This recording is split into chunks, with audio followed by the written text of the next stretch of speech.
Kashi news channel, सच है तो बोलेगा। वाराणसी के सिगरा थाना क्षेत्र अंतर्गत इंग्लिशिया लाइन स्थित प्राचीन किसान फूल मंडी पर नगर निगम ने बड़ा एक्शन लिया है। नगर निगम की टीम ने रक्षा संपदा विभाग के स्वामित्व वाली करोड़ों रुपए की भूमि पर अवैध कब्जा हटाकर अपना वैधानिक नियंत्रण स्थापित किया। इस दौरान फूल विक्रेताओं ने टीम का विरोध किया और जबरदस्ती दुकानें हटाए जाने का आरोप लगाया। नगर निगम के अनुसार लंबे समय से दबंगों ने इस भूमि पर कब्जा कर रखा था और किसानों से अवैध वसूली की जा रही थी। कार्रवाई के दौरान अनाधिकृत दुकानों को सील किया गया और अवैध कब्जेदारों को हटाया गया।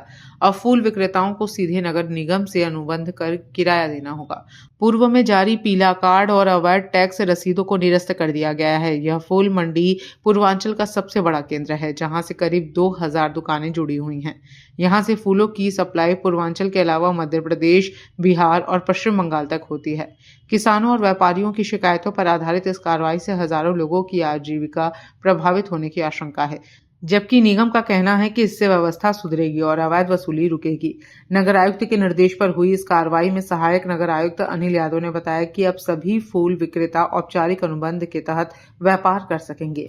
हाल के दिनों में 62 से अधिक विक्रेताओं ने निगम से सीधे आवंटन के लिए आवेदन किया है। स्थानीय फूल विक्रेताओं में रोष है और वे दावा कर रहे हैं कि कार्रवाई से उनका कारोबार प्रभावित हो रहा है। भैया अब क्या बोला जाए, इतने दिन से मंडी चला रहे हैं 40 साल से, आज तक तो नगर निगम ने कभी कुछ किया नहीं। अचानक नगर निगम की निद्रा खुली और उनको लगा कि हम बड़ा अवैध वसूली यहाँ से कर रहे हैं, बड़ा अतिक्रमण किए हुए हैं। अतिक्रमण कहाँ है, कहाँ अवैध वसूली है? और अवैध वसूली करके हम करोड़ों उधार लिए, तो अवैध वसूली की परिभाषा आपकी क्या है? हम 25 रुपये मंडी शुल्क लेते हैं और 25 रुपये में कितने का आपने गुणा कर दिया कि वो करोड़ों में चला गया।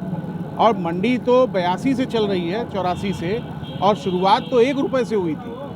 आज वो बढ़ते बढ़ते 25 रुपये हुई है। लेकिन आज आप हमसे साक्ष्य अभिलेख मांगते हैं कि आपका क्या अधिकार है, तो हम तो अपने जो नगर निगम द्वारा हमारे पास जो पत्रावलियाँ हैं, मैं उसी को साक्ष्य दिखाऊंगा ना।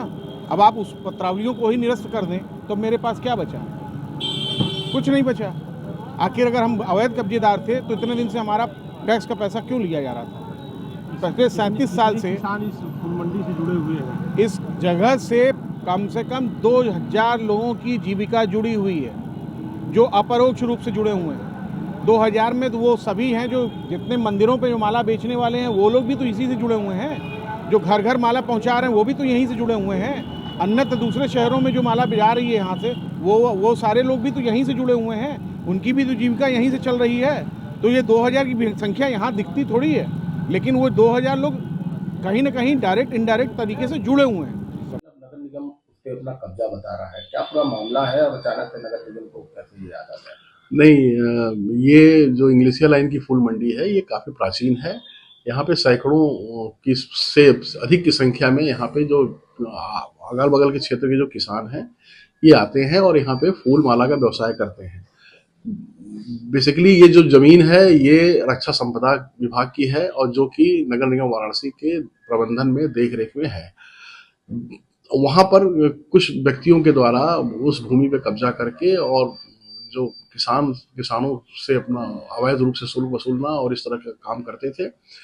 नगर निगम वाराणसी को आए दिन इस तरह से काफ़ी दिनों से शिकायतें प्राप्त हो रही थी। नगर निगम वाराणसी के द्वारा इसका पूरा परीक्षण कराया गया, अभिलेखों का परीक्षण कराया गया।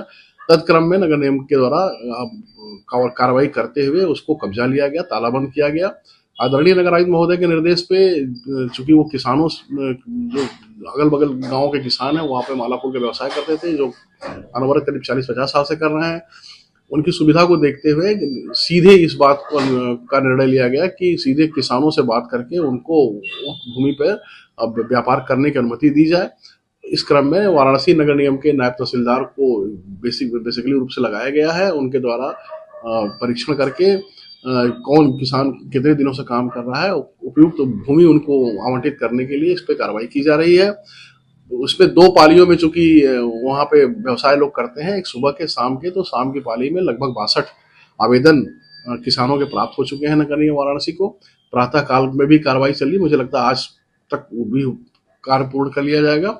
सीधे अनुबंध अब किसानों से नगर निगम को होगा और इनके साथ अनुबंध की कार्रवाई की जाएगी। जो निर्धारित शुल्क होगा वो किराया नगर निगम वाराणसी को के कोष में जमा करना होगा, जिससे वो अपना पूर्ण रूप से सुरक्षित अपना व्यापार कर सकें। ये कहा जा सकता है कि मतलब जो बिचौलिए का जो वहाँ पे जो था वो मीडिएटरशिप जो था उसे नगर निगम खत्म करके अब डायरेक्ट अनुबंध किसानों से। निश्चित रूप से ये वाराणसी नगर निगम के प्रबंधन में ये भूमि थी, बिचौलिए का यहाँ पे कोई रोल नहीं है और अवैध रूप से चल रहा था पिछले कई वर्षों से, जिसको समाप्त किया गया है। पूर्वांचल की खबरों से जुड़े रहने के लिए आज ही सब्सक्राइब करें हमारा YouTube चैनल डनकाशी और हाँ, लेटेस्ट अपडेट्स के लिए बेल आइकन को प्रेस करना ना भूलें। और आपके पास है कोई जानकारी या है कोई सूचना तो हमारे दिए गए नंबर पर आप हमसे संपर्क कर सकते हैं।